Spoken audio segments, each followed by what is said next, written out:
Қайырлы күн, құрметті Түркістан облыстық Ыбырай Алтынсарин атындағы балалар кітапханасының тұрақты оқырмандары және бізді әлеуметтік желі арқылы тамашалап отырған көрермендер. Рухани жаңғыру бағдарламасы мазмұн ауқымдылығымен, идеологиялық маңыздылығымен құнды. Ауқымды жоба, стратегиялық құжат елдігімізді танытты. Тарихымыз бен руханиятымыздың бойына қан жүгіртті. Атамұра өнеріміз бен салт дәстүрімізді жаңғыртты. Білім көкжиегімізді кеңейтті. Елбасымыз Нұрсұлтан Әбішұлы Назарбаев болашақ жастардікі. Тәуелсіз Қазақстанның тірегі бүгінгі мектеп партасында отырған жастар деп үнемі еске салып отыруы жас жеткіншектер арасындағы тәрбие жұмыстарын жоғары деңгейде көтеруді меңзейді. Ұлтымыздың асыл қасиеттерін саналарына сіңірген ұлт жанды жастар ғана елбасымыз айтқандай, еліміздің ертеңі болашағымыздың тірегі бола алады. Осы орайда біз бүгінгі рухани жаңғыру болашақтың жарқын айнасы атты кездесуімізді бастасақ. Бүгін бізде қонақта Оңтүстік Қазақстан медицина академиясының әлеуметтік гуманитарлық пәндер кафедрасының профессоры, философия ғылымдарының кандидаты Кемелбеков Қынатбек Бердалұлы. Қынатбек Бердалұлы, кітапханамызға қош келдіңіз. Және де сіздермен бірге мен эфир жүргізушісі, кітапханашы Жайлыбаева Махаббат Серікқызы. Енді алғашқы сұрағымыздан бастасақ, рухани жаңғыру ұғымын сіз қалай түсінесіз? Бұл бағдарлама қазақ ұлтына ғана қатысты ма, әлде жалпы қоғамды жаңғыртуды көздейді ме? Саламатсыздар, құрметті Түркістан облысының тұрғындары, жергілікті. Саламатсыздар ма, құрметті Түркістан облысының азаматтары және азаматша ханымдары. Бүгінгі басты тақырыптың ең өзекті мәселесі сіздерге аян. 2017 жылы 12 сәуірде елбасы өзінің мақаласын жариялады. Бұнда басты мақсат әлем өзгеруде, дүниеде үлкен жаһандану үрдісі басталды. Яғни бұл мақаланың басты аясы нені ескерту қазақ халқына? Уақыт келіп жетті дейді. Біздің де санамыздың соған сай өзгеруіне. Яғни сана қай бағытта болса, еліміз сол бағытта өзіне қажетті бәсекеге қабілетті екенін көрсететін уақыттың жеткендігін айтады. Сондықтан құрметті жерлестер, рухани жаңғырудың ең басты мақсаты, мынау қазір бәріміздің санамызда бір жаңғыру деген идея пайда болды. Жаңғырудың астарында жаһандану деген сөз қабаттасып келіп жатыр. Енді жаһандану мен жаңғыру бұл екеуі қазір синоним ба деп кетті. Бір сөзбен қарағанда, жаһанданудың ең басты нәрсесі біз, құрметті қазақстандықтар, оның жақсы жағын алуымыз керек. Ал енді жаңғыру сол сананы қоғам ағымына сай қалыптастыру. Бізге уақыт нені талап етсе, біз соған қарсы жүруіміз керек.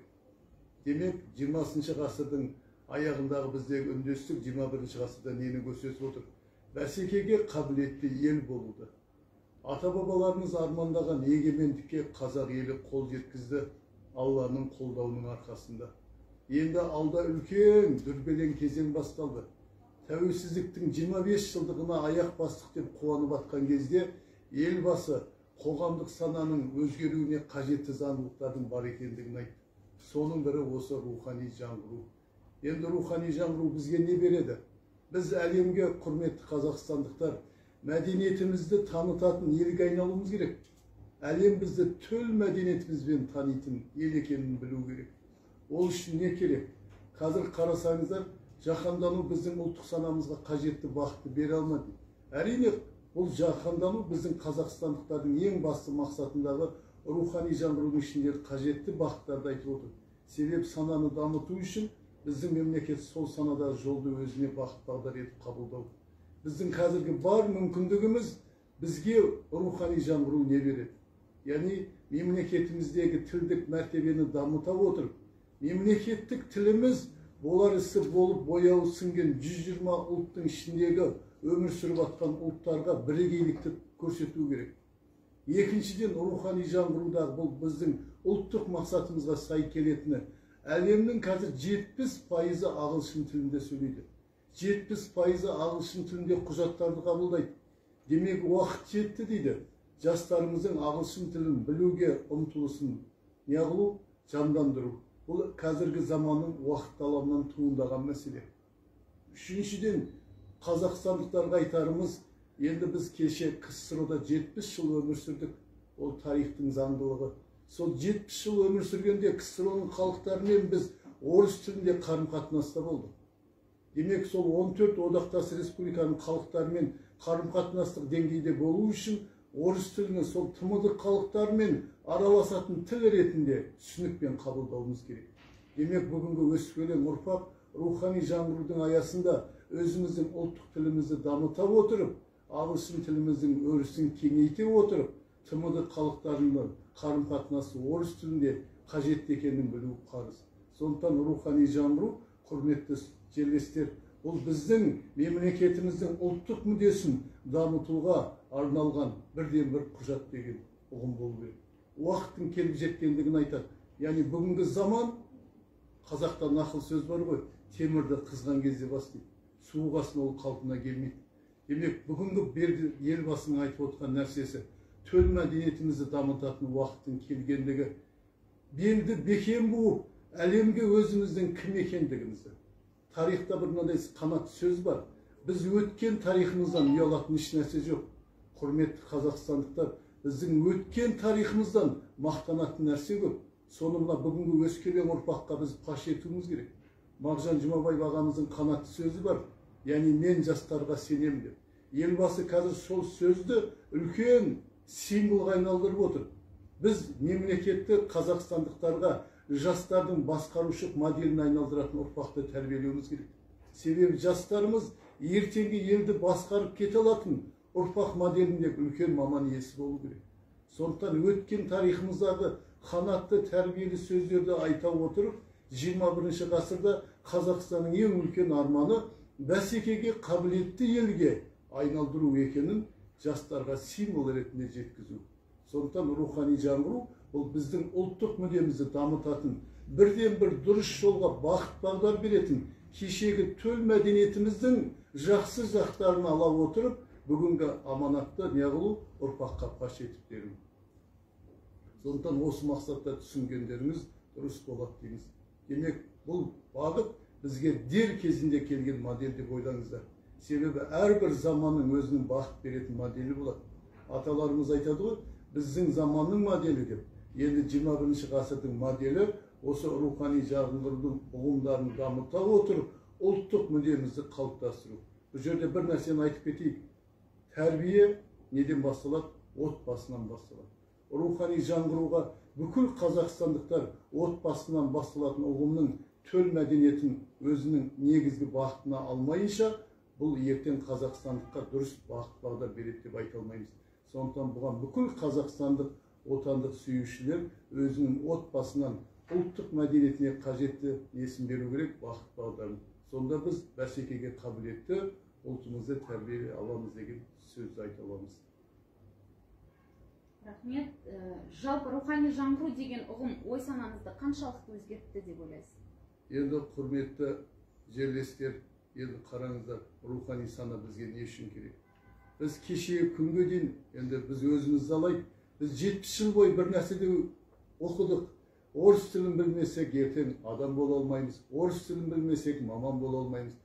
Барлық мүмкіндігімізді орыс тілге салдық. Бірақ сол кешегі 70 жылғы біздің алдымызға қойған мақсатымыз 91 жылы күрт өзгерді. Себебі ұлттық санаға не келді? Ұлттық мүддені дамытатын уақыт келді. Өйткені қазақ елі бір кездерде 550 жыл мемлекет болып өмір сүргенін әлемге көрсетті. Арада біраз уақыттарда кейін сол ұғым келмеске кетті. Бірақ мың өліп, мың тірілген қазақ ұрпағы сол ұғымды қайтадан жандандырды. Аталарымыз егемендік жолында жанын, тәнін пида етті болашақ ұрпақ үшін. Енді 91 жылдың желтоқсаны Алланың қалауымен қазақ еліне осындай тәуелсіздіктің күнін паш етті. Ал енді рухани жаңғыру бізге нені береді? Біз әлемге өзіміздің қандай ел екендігімізді көрсете алуға мүмкіндік береді. Әлем бізді төл мәдениетімізбен және қазақ ұлтының өткен тарихында сондай нәрселердің барын паш ете алатын ұрпақ болуымыз керек. Өйткені қараңыздар, әлемде бір кезде 20 мың ұлт болған екен. Қазір сол 20 мың ұлттан 2,5 мың ұлт қалды. Болашақта ол да одан азаяды. Себеп Төле би атамыздың қанатты сөзі бар. Қандай мемлекет өмір сүрсін, өмірде бір нәрсе тоқтамайды дейді адамзат баласында. Ол жер дауы дейді. Қазір сол 2,5 мың ұлт жер бетінде әрбір мемлекеттің қойнауында өмір сүріп жатыр. Бірақ бір нәрсені армандайды екен. Қай жерден ұлтарақтай жер аламыз, қай жерден егемендігімізді құра аламыз деп атса таңы, батса күні солығымды ойлайды екен. Ал бізше ата бабамыздың арқасында найзаның ұшымен, білектің күшімен ұшса құстың қанаты талатын осындай ұлан байтақ жерді бізге беріп кетті. Елбасы айтады рухани жаңғыруда. Тәуелсіздікті алу қанша қиын болса дейді, оны ұстап тұру бүгінгі өскелең ұрпақ білсін дейді, ол одан да қиын дейді. Себебі тәуелсіздікті алғаннан кейін алға жүру үшін бәсекеге қабілетті ел болуымыз керек дейді. Заман ағымы бізге нені қажет етіп талап етсе, біз сол моделді қабылдауға дайын болуымыз керек. Демек, мына 17 жылғы 12 сәуірдегі жарияланған рухани жаңғырудың басты мақсаты, құрметті жерлестер, міне уақыт келді. Бір бақытта өмір сүре алмайтынымыз. Яғни санамызды өзгертуіміз керек. Сана неге? 21 ғасыр бірақ нәрсені талап етіп отыр рухани жаңғыруда. Бәсекеге қабілетті ел болу үшін бірінші білімімізді дамытқан, екінші ғылымымызды дамытқан ел болмайынша 21 ғасырда біз рухани санамызды дамытатын ел бола аламызды дәлелдей алмаймыз дейді. Сондықтан осы екі ұғымға бүкіл қазақстандықтар отбасынан басталатын ұғым ретінде атсалысуымыз керек дейді. Елбасы сондықтан бәсекеге қабілетті ел болам десеңіздер, осы екі ұғымды атсалысуға неғыңыздар дейді, бүкіл отбасындағы девиз ретінде қабылдаңыздар дейді. Сонда ғана біз бәсекеге қабілетті 30-қа ене алатын, әлем танитын елге айналамыз дейді. Міне осы мақсатта біз қабылдауымыз керек рухани жаңғыру, дер кезінде ұлтымыздың санасын оятуға бағытталған бағдарлама деп. Себебі біз бір нәрсеге үйренгенбіз. Әлемде 70 жыл өмір сүргенде қазақстандықтар тілді меңгеруден екінші орынға шығып орыс тілін. Егер қазақ халқына сондай модель берсек, біз мына нарықтың қыспағынан да шығып кете алады екенбіз. Сондықтан біз құрметті қазақстандықтар дұрыс бағыт бағдармен келе жатыр деген ұғымда болуымыз керек. Рухани жаңғыру болашақта біздің бәсекеге қабілетті ел бола алатын, білім мен ғылымын дамыта алатын халық екендігін әлемге паш ететін не болу керек, ұрпақ болу керек.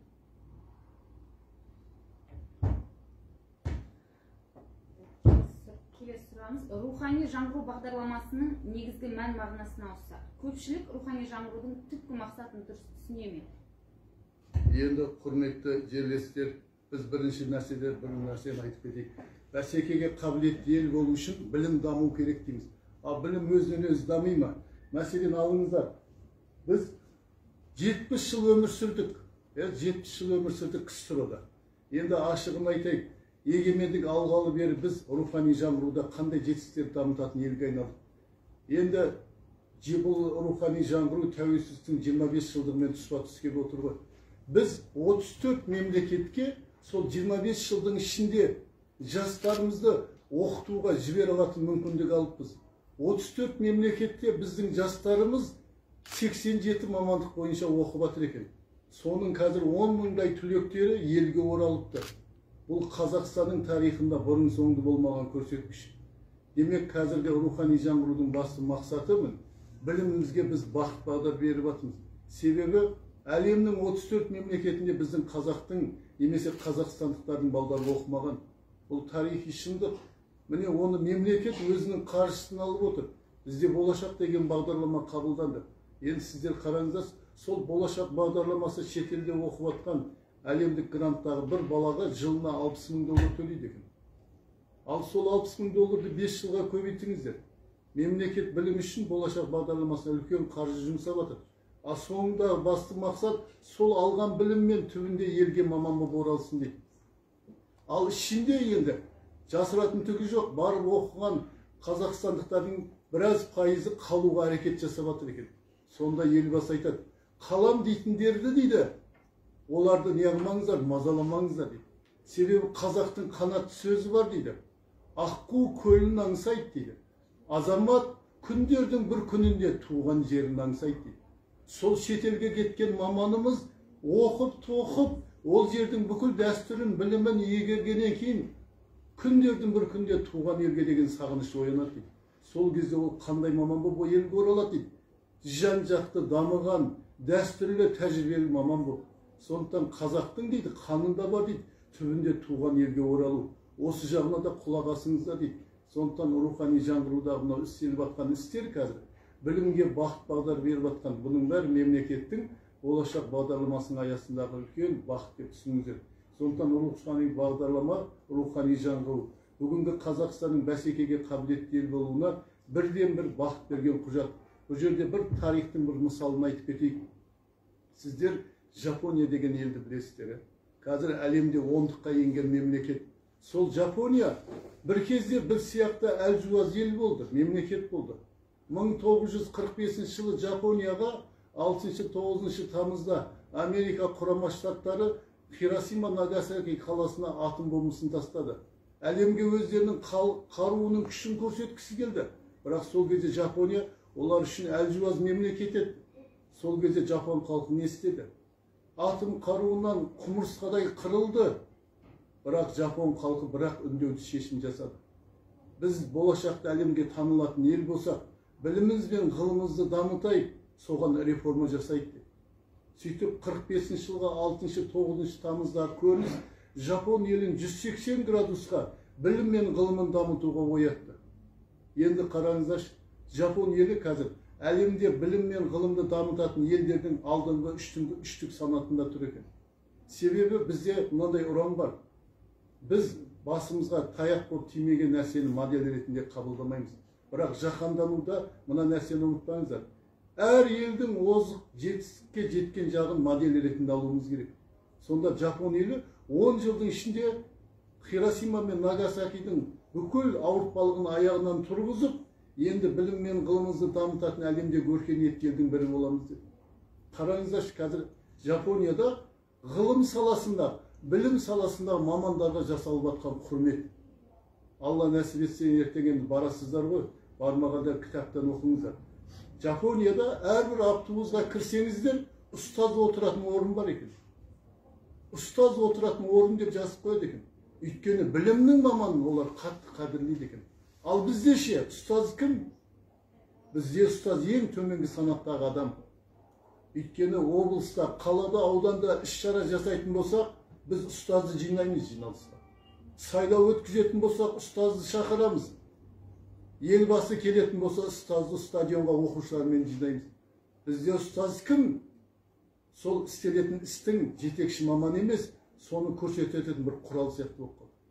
Ал енді Жапонияға қараңыздар, әрбір ұстазға көшеде кетіп бара жатқан кезде жасалатын құрметтен бөлек ұстаз дүкендер ашылған екен. Олар кезекте тұрмайды екен. Егер кездейсоқ бір супермаркеттерге ұстаз кіріп қалса, оларға кезектен тыс қызмет жасалады екен.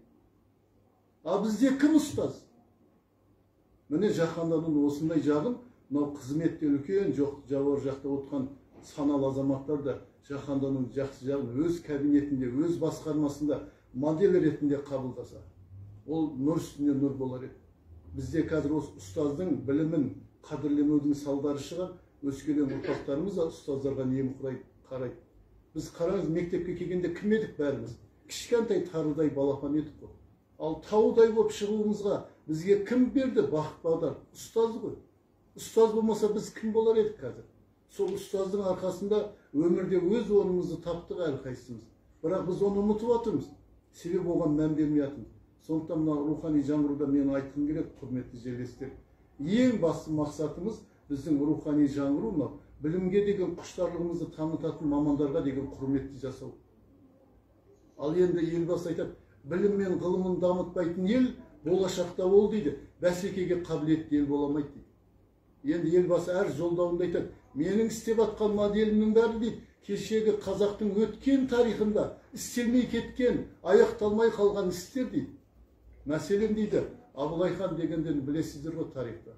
Қазақтың 300-нің басын қосып, біріктірген хан дейді, бірақ өзінің реформасын аяқталмай кеткен хан дейді. Сонда Абылай хан өмірден өтерде айтқан екен. Менің 3 арманым орындалмай кетіп барады. Бірінші арманым қазақ халқына бір күн бейбіт өмір сыйласам деп едім. Сол бейбіт күнімді мен орындай алмадым. Себебі найзаның ішінде білектің күшімен аталарымыз, халқымыз немен өтті дейді, елін қорғаумен. Bir күн бейбіт өмірді көрмей өтті дейді. А мен соларға bir күн бейбіт өмірді сыйлай алмай, мынау жалған ғұмырдан кетіп барам дейді. Екінші арманым дейді, қазақ халқына бір қала салып берсем деп едім, астанасы етіп дейді. Сол астананы да мен салып бере алмай мынау өмірден кетіп барам. Үшінші дейді, қазақты шикізат деп танитын елдерге мен өндіріс салып берер едім, сол шикізаттан өзінің өндірісін дамытып, басқа елдерге танылсын деген. Ол үш арманым орындалмағаны менің жаныма қатты батады деп. Ал енді елбасы қараңыздаршы, осы Абылай ханның үш арманын 350 жылдан кейін құрметті жерлестері орындады. Сонда елбасы айтады, мен өткен тарихқа үңілем дейді. Болашақ сол өткен тарихпен өмір сүру керек дейді. Мен қазақ халқына бәрі қарсы болса да дейді, Астана салуға әрекет жасадым дейді. Астана салынды ма дейді. 98 жыл Астананы салатында бүкіл менің командам қарсы болды дейді. Тығырықта қаржы таппай жатқан кезде сіз Астананы салам дегеніңіз не деп. Ал оның астарында қандай саяси мән жатқан ол айтпады ол кезде. Екіншіден, мен қазақ халқына дейді, инвестиция тарттым дейді. Себебі әлем бізді танысын деп. Шикізатты ғана өндіретін ел, шикізатымен қаса әлем бізді тани ма дейді. Себебі осы жерде елбасы айтады, 1994 жыл бірінші рет Америкаға барғанда дейді, Американың басшысына мен сұрақ бердім дейді. Американың дамуына қандай нәрсе себеп болды? Егер құпия болмаса айтар ма едіңіз деп. Сонда айтты дейді Американың басшысы. Оның ешқандай құпиялығы жоқ. Біз жеке кәсіпті дамытуға мүмкіндік бердік. Сол жеке кәсіп біздің елімізде дамытып жатқан істерге өзінің үлесін қосты дейді. Үшіншіден, мен дейді, сол үлесін қосқан елдерге дейді, мемлекеттің тарапынан қорғау жасадым дейді. Сізде солай етсеңіз Қазақстаныңыз дамиды дейді. Міне 94 жылғы алғашқы сапарынан кейін елбасы жеке кәсіпті дамытуға көңіл бөлді. Қазір Аллаға шүкір инвестиция тартылып жатыр. Бірақ бір нәрсені жерлестер ұмытпайды. Заңдылық бар, кіріс болмай, шығыс болмайды. Кірісті әкелу бөлек, оны шығару бөлек. Ал кіріс бар жерде ол инвестицияны тартпайынша одан біз өнім аламыз деген уақыт қасып қалуымыз керек. Енді Майхиби атамыздың сөзін айтқым келеді осы жерде. Құрметті жерлестер, құлақтың сөзіне сенуді тоқтатайық. Майхиби атамыз айтқан екен, өсетін елдің ұрпақтары көздің сөзімен жұмыс істеңдер дейді екен. Құлақ не демейді екен? Құлақ өсіп баратқан перзентті, өсіп баратқан елді тағынан тайдырады дейді екен. Біз қазір не айтпай жатырмыз елбасы туралы? Жерге алып жерге салатын әңгіме. Өйткені бір елді іріту үшін, бір елді шіріту үшін патшасын жамандату керек екен. Елінің экономикасын жаман сөздермен теңестіріп айту керек екен. Басқа елге ол оңтайлы болады екен. Мәселен, тарихқа осы жерге бір мысал келтіріп кетейік. 1642 жылы қазақтың жеріне жоңқай қонтайшы шабуыл жасайды.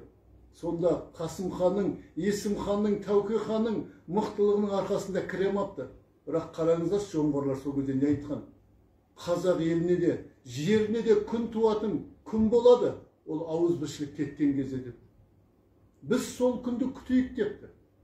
Сонда сол күні біздің арманымыз орындалады деп. 1642 жылы кіре алмаған жоңғарлар сол арманды күтеді. Арманды қараңыздар, қай жылы орындалды? 1724. Енді 1642 мен 1724 алыңыздар. Арманды орындалу үшін ғасыр күтті ғой. Сол кезде қазақтың тарихында Болатхан болды елді басқарып. Болатхан өте момын, халқына жайлы болды. Бірақ Болатханның сол момын халқына жайлығын халық түсінді ма? Қазақ халқының 300-3 жаққа тарыдай болып шашырап, өз елдеріне, жерлеріне жеткеніне мәз болды. Ханға бағынудан бас тартты. Сонда жоңғардың қонтайшы айтады, айналайындар, ағайындар дейді, қазақ еліне шабуыл жасайтын күн туды дейді. Себебі халқы дейді, ханға бағынудан бас тартты дейді, өз-өзімен болып отыр дейді. Не болды? 1724 жылы жоңғар Тұтқиылдан бас салады. Сонда Қаратаудың басынан көш келеді деген өлең шықты заманы. Сондықтан бүгінгі өскелең ұрпаққа айтарым, рухани жаңғыруда тек оның жақсы жағын алу емес, өткен тарихты білу. Мынау Төле би атамыздың қанатты сөзі бар, бөлінгенді бөрі жейді. Біздің ата-бабаларымыз трайбализмді енгізген жоқ. Біздің ата-бабаларымыз қанның тазалығы мықты болсын деп әлемде жоқ жүйені енгізді. Бүгінгі ұрпақ не істеп отыр? Сол жүйені трайбализмге айналдырып отырмыз. Біздің рухани жаңғыруда осы мәселе қозғалған ба? Сондықтан елбасы айтады, ұлттық сананы дамытам десең, трайбализм нәрсесін ұмыт дейді. Яғни прагматизмге көңіл бөл дейді. Прагматизм ол сенің ұлттық санаңды оятатын бірден бір құрал дейді. Сондықтан құрметті қазақстандықтар, жерлестер, өткен тарихтың әрбір нәрсесінен үзінді алсаңыздар, соны тарихи сабақтастық ретінде санаға құйсаңыздар, біз болашақта 30-қа енетін ел бола аламыз. Бірақ елбасының осы жасап отқан бағдарламасын түрлі қисық қыңыр әңгімелермен арамызда айтып жүрген азаматтар бар. Егер біз ертеңгі күнге сенбесек, қабылданған рухани жаңғырудағы 6 бағытты дұрыс бағыт деп қабылдамасақ, онда бұл басқа көрші мемлекеттердің несі болады? Сенімді құралы болады. Бізде ауызбіршіліктің кеткенін қалап отқан көрші мемлекеттер бар. Оны тарихи сабақтастық ретінде айтып кетейік. Мынау Қытай деген көршіміз бар. Оның қасында Ресей деген көршіміз бар. Американың басшысы бізге келгенде таңғалды. Құрметті елбасы, сіз қалай қорықпайсыз? Қандай алпауытты мемлекеттердің қасында жатсыз? Сонда елбасы айтқан екен, мен сізді не үшін шақырдым? Сонау Америкадан. Сол мәселені шешіп беру үшін ба деп. Енді арасында біздің елбасы сатирик қой, күліп ойнап, өзінің ойын жеткізеді. Сол мәселені сіз шешпейсіз бе енді? Біз сияқты жас мемлекетке көмегіңізді бермейсіз ба? Өйткені мына заманда алпауыт мемлекеттердің біреуімен біз жақсы тұрмасақ, аяқтан тұрып кетуіміз өте қиын. Өйткені біздің жерімізге көз тігіп отқан ел көп. Алысқа кетпей-ақ қойып, Қытайдың Син империясын алайық. Соның кезінде ата-бабалардың аттарының тұяғы тиген екен Алматы облысы мен Талдықорған облысына. Сол Син империясы армандайды екен, бізге қазақтар сол жерді берсе болғаны. Ал біздің көршілес Өзбек Абдолла ханның кезінде ата-бабаларының атының тұяғы оңтүстік Қазақстан мен Жамбыл облысына тиген екен. Олар айтады екен, бізге сол ата-бабамыздың жерінің несі тиген, жерді бізге берсе сол болғаны деп. Сонда қараңыздар, Абдолла ханға ата-бабамыздың атының тұяғы тиген жер деп оңтүстік Қазақстан мен Жамбылды берсек, онда не болғанымыз? Ал Ресей айтады екен, Қазақстанның солтүстігі орыс пайыздарының тұрған жері, басым көпшілігі орыс ағайындар деп. Сондықтан 4 облысты федерацияның құрамына берсін дейді екен. Ал бұл арман қай уақытта орындалады? Ауызбіршілік жоғалған кезде. Сонда 3 мемлекеттің саясатын қараңыздаршы. Ал біз не істеп отыр? Ауызбіршілікті дамытудың орнына трайбализмге бөлініп отыр. Рухани жаңғыру айтады, ұлттық мүддені дамыту үшін дейді, алпауыт мемлекеттердің кешегі тарихи моделін естен шығармауымыз керек. Өйткені кез келген мемлекет өзінің өткен тарихында болған жеңісін дейді, қайтадан қайталағысы келеді дейді. Ол қай уақытта орындалады дейді, ол ауызбіршілік жоқ кезде. Сондықтан бүгінгі біздің көпшілік рухани жаңғыртуды бір бағытта түсіну керек. Өткен тарихын білмеген ұрпақ мәңгүрт болады. Өзінің тілін білмеген ұрпақ, ол өмірде адасатын ұрпақ болады. Ал өзінің дінін біліп сатқан ұрпақ, ол болашақта мына экстремизм, хизбут тахир деген елдің отанын дамытатын ұрпақ болады. Сондықтан біздің алдымызда қазір үлкен рухани жаңғырудың басты бағыты тұр. Елімізді 30-лықтың қатарынан көреміз десек, осы 3 нәрсеге көңіл бөлуіміз керек. Яғни ұлтымыздың мәдениетін дамытатын өткен тарихымызды білуге. Ол да әрбір отандағы отбасынан басталатын ұғым. Себебі қазақтың қанатты сөзі бар. Ұядан не көрсең ұшқанда соны аласың дейді. Ұяда атана тәрбиені баласына қалай берсе, соның жемісін солай көреді. Қазақша айтқанда, не ексеңіз соны рас. Егуіңіз қалай болса, жемісіңіз, құрметті жерлестер, солай болады. Сондықтан мына рухани жаңғырудағы біздің қазіргі айтып отқан білім мен ғылымды дамыту, Жапонияның жақсы моделін елімізге енгізбейінше, ұстазға құрмет көрсетпейінше, біз алпауытты мемлекеттердің қатарынан бола алмаймыз. Енді мәселен көп адамдар кейде жалақыны айтады ғой. Жалақы ол бүгінгі күннің күн көрісі. Жапонияда бір ұстаздың жалақысына 3 телевизор келеді екен. А бізде бір ұстаздың жалақысына 1 телевизор келе ме? Жапонияда бір ғалымның жалақысына 10 телевизор келеді екен. 10 телевизорды алатын ғалым бір айдың ішінде азаннан кешке дейін жаңалық ашумен жүреді. А біздің ғалымдар қалай? Азаннан кешке дейін қалай күн көрсек, қалай жанұямызды асырасақ деп 3-4 жерде штатта жұмыста жүреді. Егер осы жүйені жоймасақ, онда біз бәсекеге қабілетті ел бола алмаймыз. Сондықтан Жапон еліндегі сияқты білім мен ғылымын дамытатын ұстаз бен ғалымға көңіл бөлмейінше мемлекет құрдымға кеткені кеткен. Сондықтан мына жергілікті өзіміздің қазақстандықтар мына білім мен ғылымды дамытатын бұл салада мамандық таңдауда жұмыс бар ғой деген мақсатта таңдамау керек. Оған қызығушылық мамандықта. Өйткені адамның жүрегі өз мамандығының қызығып сүймесе, оның жемісін көре алмайды екен. Біз жанұяда қандай тәрбие беріп жатырмыз? Ана мұғалім оқысаң түбінде жұмыс табылады, жерде қалмайсың дейді. Оның жүрегіндегі сүйіспеншілік қайда сонда? Міне бізде үлкен қате ұғым осы. Сондықтан мамандық таңдауда міне қазір уақыты келіп жатыр. Үлкен ұлттық бірыңғай тестке дайындалып жатыр. Әрбір өскелең ұрпақ қайтарымыз мамандығың нені сүйсе жүрегімен соған баруларыңыз керек. Ал мына енді құрметті ата-аналар, отбасының мүшелері, әр баланың жүрек қалауындағы мамандығын таңдауға сіздер кедергі жасамауларыңыз керек. Өмір жалған, адам бір-ақ рет келеді. Бұл өмірде екі-ақ нәрсенің аты қалады, құрметті жерлестер. Жақсы адамның аты, ғалымның жазған хаты. Басқа еш нәрсе қалмайды. Ал жақсы адам болу үшін ол жақсы маман болу керек. Ол жақсы маман болу үшін өзінің жүрегіндегі жазылған маманның несін табу керек, кілтін. Ал екіншіден ғалым болу, ол екінің бірінің қолынан келмейді. Қазір ғалымдарға күледі, кішкентай жақ. Біздің жалақымыз мектептің мұғалімінің жалақысынан төмен. Менің өзім ата-анам айтады, ғалым болғанда не пайда, жалақың мектептің жалақысынан төмен. Біз егер сондай жалақы, әрине ертең ме кеш пе мемлекет қолға алады деген үлкен мүмкіндік бар. Енді сентябрьде жаңа министр Асхат мырзамыз айтып отыр ғой, жалақы көтеріледі деп. Алла тағала ұстаздар мен ғалымдарға мемлекетте көңіл бөлінсін. Өйткені мемлекетті дамытатын сол екі ұғым. Сол екі ұғымымыз өз мәртебесіне ие болып, елін танытатын маман есінде танылса, Қазақстан 2050-де 30-қа енетін рухани жаңғырудың соңғы аялдамасы сол ғой. Елбасы айтады, мен қазақстандықтың дейді, 30-қа енгенін көргім келеді 2050-де дейді. Алла тағам соған бәрімізге сенім берсін. Соған жетеміз деген мақсатта әр қайсымыз өзіміздің сүбелі үлесімізді қоссақ, онда біздің нағыз қазақстандық болғанымыз құрметті жерлестер. Bir suratga tushirgan adam qo'p. Tak.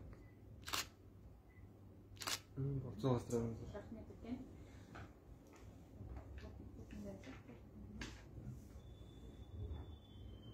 Рухани жаңғыру мемлекеттің барлық салаларының сапалық тұрғыдан жаңаруына негізгі іргетас болатын идеялық тұғырнама, халықтың тілі, тарихы, мәдениеті, салт дәстүрі рухани құндылықтарымыздың қайнар бастауы.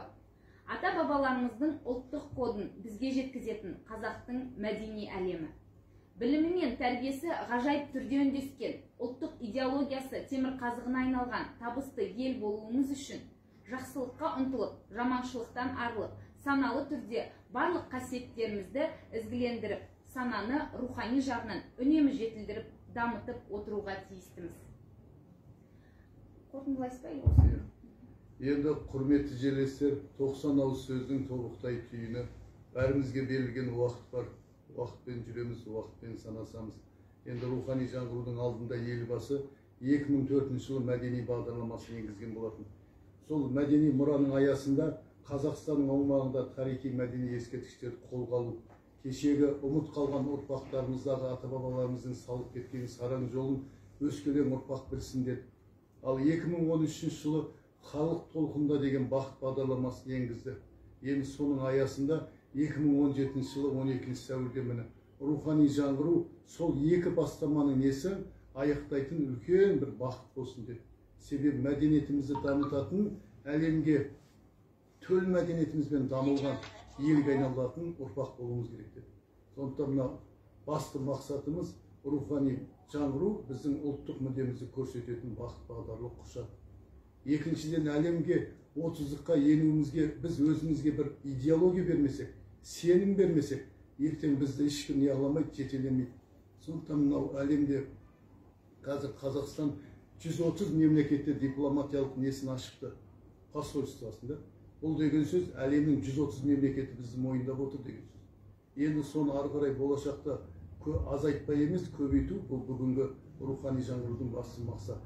Сондықтан ең басты мәтін мынаған көңіл бөліңіздер. Қазақтың тарихында қазақ ұялатын еш нәрсе жоқ. Қайта қазақтың тарихында қазақ болып туылған азаматтар мен азаматшаларға мақтанатындар көп. Ал енді қазақ елін өзінің отаным деп санаған, қазақ елінде өмір сүріп жатқан 120 ұлтқа айтатынымын. Қазір мынандай ұран бар. Америкаға барсаңыздар айтады, біз американдықпыз дейді. Енді көресіз, бір 10 жылдан кейін Америка ұлт па деген сұрақ туындайды. Шын мәнісінде Американың істеп жатқаны бір ұлттық мүдде сияқты. Олар бөлінбейді. Америкада да біз сияқты 120 ұлт тұрады, бірақ біз американдықпыз деп өмір сүреді. Бізге де сондай уақыт келді. Біз де айтуымыз керек, біз қазақстандықпыз деп. Себебі таңымыз осы жерде атып атса, күніміз осы жерде батып атса, сол жерде ұрпақтарыңызды сүйіп, бақытты өмір кешіп атсаңыздар, неге біз қазақстандықпыз деп айтпасқа? Сондықтан Алланың қалауымен осы жерді сіздерге нәсіп еткен екен. Сондықтан ұруға, ұлтқа бөлінбей, Қазақстандың жерінде таң атып, күні батып атқан құрметті қазақстандықтар, біз қазақстандықпыз деп айтатын уақыт келді. Және бұқара болып, сол ұранға, сол ұғымға атсалыспайынша, мен сіздерге айтайын, қазақстандық 30-қа ене алмайды.